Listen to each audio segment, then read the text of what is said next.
there guys, and welcome back to another video. And today I just want to talk about something that I don't think a lot of people actually are talking about, and it's the next Yungblud album or project. Over the past, I'd say about 5-ish months, he spoke quite a lot about the new music that's coming, how it's more towards a rock opera, how it's a big adventure.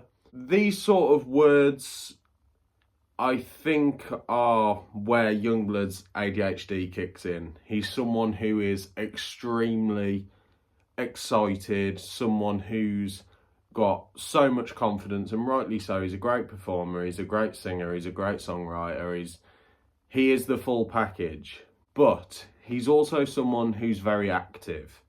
Someone who has been very consistently dropping songs and making music. And when you stay so consistent, there's only a certain amount of time that you can be on your A game. The thing that makes me question it is when Breakdown came out, even though I like Breakdown, it's a good song, for something that's so personal to him and meant a lot to him to put it out, it's quite short. Personally, it's a good song. It's nowhere near one of the greatest Yungblud songs, for me anyway. I think when he started teasing this new era of what's to come with Low Life, which is a great single. Like, Low Life is an elite level banger. And then we got Hated, which I really liked. And then we got Happier, which I like. I like it more now than I did then. It has really grown on me. But there was a decrease with each single. Low Life, amazing. Hated, very good. Happier, good. When We Die, Can We Still Get High? That for me was a big drop from Happier. And mainly because of Lil Yachty. Now, don't get me wrong, I'm not slagging off Lil Yachty at all. I saw him at Bludfest, he was phenomenal. And when they perform it live, it was amazing. The acoustic version of it is phenomenal. That I would give a 9 out of 10. And then we got Breakdown, which it felt like a bit of a leftover song. So the first half of the song and the second half, which we'd heard before it was released, don't sound alike. So this is where I'm just like, right, this could be a case of, because he said, to be fair to him, he said that Breakdown wasn't supposed to come out. It was just something that he made for himself to listen to, which does make sense because it does seem like a bit of a rough cut. It's not one of those really impressive Yungblud songs. So like, you'll listen to stuff like Hope for Underrated Youth, clearly meant a lot to him, but it was something that was going to be put out. So it was like this big grand song. Same with Mars, same with God Save Me Don't Drown Me Out, blah, blah, blah. But Breakdown for me really felt like, is this running out? Now, if these songs aren't on the next album, that completely makes sense, because it'd be like, oh, Breakdown's just this little, yeah, let's put it out, bit of fun. But the fact that I'm someone who I love Yungblud. I love him as a person, as a performer, as a musician, and as an overall artist. And I'm someone who really cares. And a lot of things that he says, I agree with in terms of his music and how he views it. I completely see his point. But the fact that I'm like, right, in my opinion, there has been a decrease with each single that's come out. I'm just like a bit worried for this next album, because I hope it is a completely different thing than we've ever heard from him. Because I want all my concerns to be distant memories. I want to come on here and say this is the best Yungblud album there has ever been. If it isn't, am I going to be pissed about it? No, because I personally don't think he can top Weird. I think Weird was a definitive era. I think that was his masterpiece. And the things that he has told us about it, the opening song apparently is the best Yungblud song he's made, and it's 9 minutes long. First single off the next album is 9 minutes long, and it's the best one. I am really fucking intrigued about it. I just think this whole year has been so active from him, and I'm so glad he's taken a break because he needs it. He has been so fucking active. It hasn't stopped from the world tour. Even when he did have a break before that, it wasn't long. And he came back to go on the world tour. And then new music's been dropping consistently. He's been interviewed so many times. He's done quite a few podcasts this year. Obviously, Camden, he did that show where he announced Bludfest. Setting up Bludfest. Still doing live shows. Working on this next album, supposedly working on a mixtape. I think it's all got a little bit lost in translation. He could completely prove me wrong, and I hope he does, by just the reason that we heard so much about a mixtape on his live streams, and then for months we haven't heard about it, is because when he comes back, he'll just go, boom, I'm back, this is out today. I hope that happens. That would be fucking incredible. There's times that I've worried before. I was so worried about Bludfest. I remember I thought Bludfest was going to be really misjudged. I thought that would be something that, yeah, he got a bit of backlash because of the queue took ages, and I still go and watch my Bludfest video. I will not deny that queue was outrageous. Overall, Bludfest went phenomenally well, and every time that there's something I do worry. I was worried about Self-Titled when that came out. Was Weird just a one-off?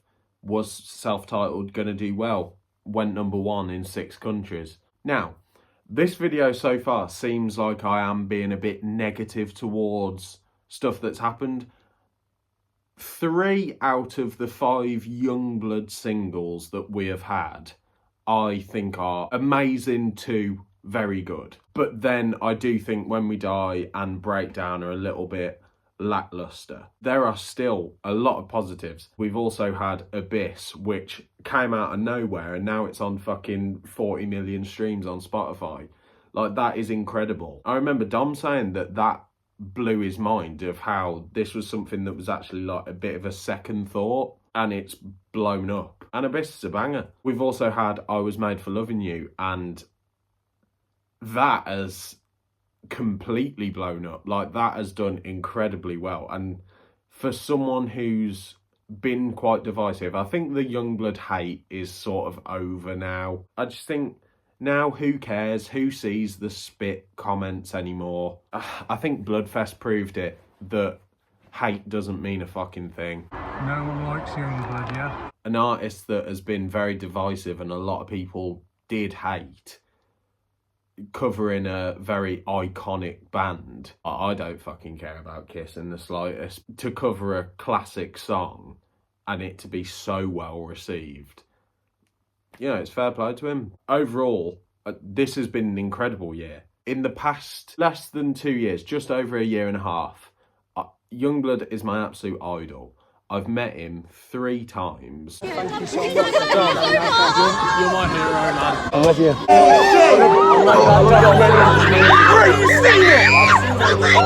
How are you doing, bro? You too. Yeah, man. I've spoken to some of you guys will know who he is. Charlie Sarsfield, who he directed the Breakdown video, Tissues video, and he's done stuff with Billie Eilish. I'm pretty sure Stormzy as well. Like, he's incredible. We follow each other on Instagram. He's been really, really kind to me. It's been an absolute dream. Yeah, I've sort of kept this offline a bit because I think she is quite a private person, but I had Yungblud's nan sharing my documentary and commenting at me saying that it made her cry, and just things that are like I would never have expected to happen have happened this year. It's only when I sit down and talk about all this stuff that I'm like, that's actually mad. When I went to the show at Resorts World in Brum, no one there knew me at all. And I'm not saying that when I go to a Yungblud show now, everyone knows me, but some people do. People have come up to me and asked for pictures. especially at Bludfest. When I saw Tom Pallant, who had no idea who I was at Brum when I met him, Bludfest literally came up to me, dapped me up, and it was like, things like that are just changes that it's like, these people, they're just so down to earth, and they're real people, but just the change is insane. And I think that's a testament to Yungblud's inclusivity of his whole brand. And this video was meant to be just talking about the 4th album, but I've gone off on a bit of a tangent about all the stuff that's happened because I care, and I make a lot of content about Dom and the stuff that he does. And this will probably be my last Yungblud video for a while.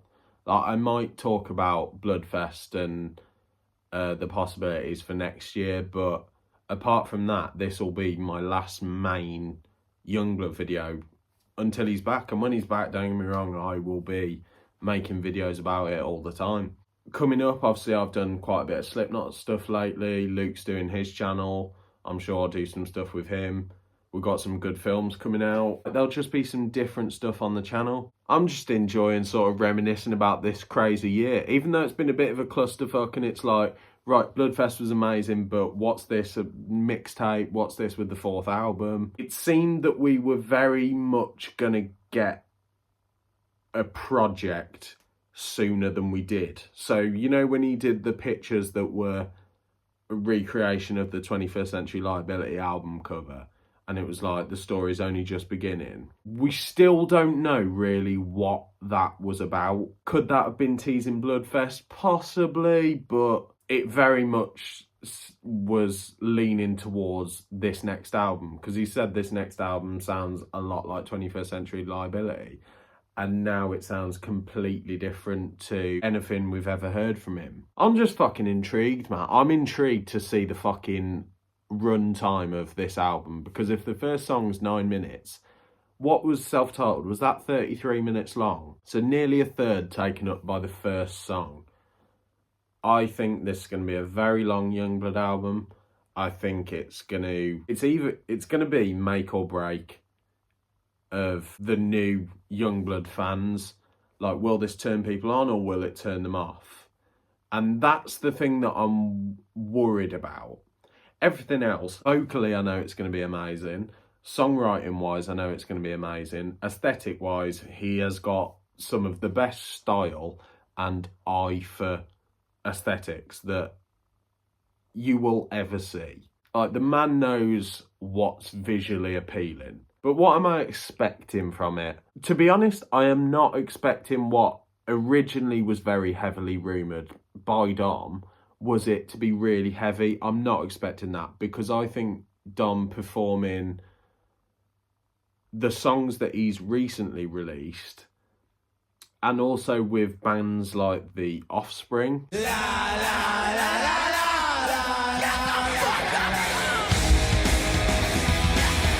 that he performed with recently, and is it Placebo?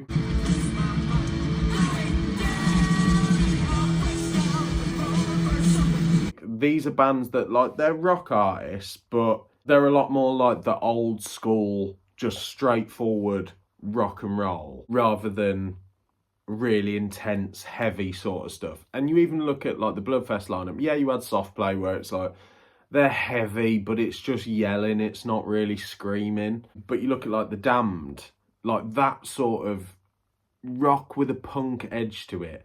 That's the way I see Dom going with his music. I think it'll be more catchy and more mainstream, like, it'll be more easy to listen to, because audiences these days aren't going to be like, oh my god, The Damned, they're the best band around at the minute. They're a good band, they were great live, I completely give them that. But even in their day, they never had the success that probably they deserve, but of, like, the biggest artists in the scene at that time. Whereas I think Dom will be looked back on as one of the greats. And I just hope this album has enough about it that just separates Yungblud from the crowd, because something that I am a little bit wary of as a fan, and a fan of a lot of the same music that Dom loves. A lot of his songs, you can hear the influences, like, a lot. And the bands that he's inspired by, the songs that they sound like are very famous from that band. So When We Die Can We Still Get High, obviously the clue's a little bit in the name. Champagne Supernova, you can really hear it inspired by that, and it's very Oasis with a little bit of Radiohead thrown in. Hated's a great example of inspiration but not overdone. So obviously with a little bit of like the subject matter, there's a little bit of Eminem thrown in there. Going back to Fleabag, very Smells Like Teen Spirit, and a little bit of Heart Shaped Box by Nirvana, both big singles. So this is what I mean of I just want Yungblud to separate himself a bit, where we just go like, we hear a song in 5 years and go, oh fuck, that's like that Yungblud song. And that's what early Yungblud was like. So like Parents, when have you ever heard anything since that is like Parents? People have tried to write these super edgy songs that just come out as really corny, but Parents, he nailed that formula. And even though it's not a favourite of mine, apart from When We Die, I prefer the songs that I've just named to Parents. But yeah, this next album, I think it's going to be really interesting because of how confusing this year's been. I don't actually know what to talk about with the album. I just hope we get something soon, some sort of announcement of like, it's coming. It could be announced for in 6 months. I don't care. I just want something that's a little bit straightforward after this mental year. But yeah, that was probably the least planned and least structured video I've ever made. Yeah, Dom, enjoy your break. You fucking earned it. I always say to myself, after everything that I've ever worried about with Yungblud, I always think I should never doubt him, because he never fucking misses. So Dom, enjoy your break. Don't forget to like, subscribe, comment down below what you thought of this mess of a video. But you know what? It's fitting, because it's been a mess of a year, but it's been a fucking enjoyable one. In a bit.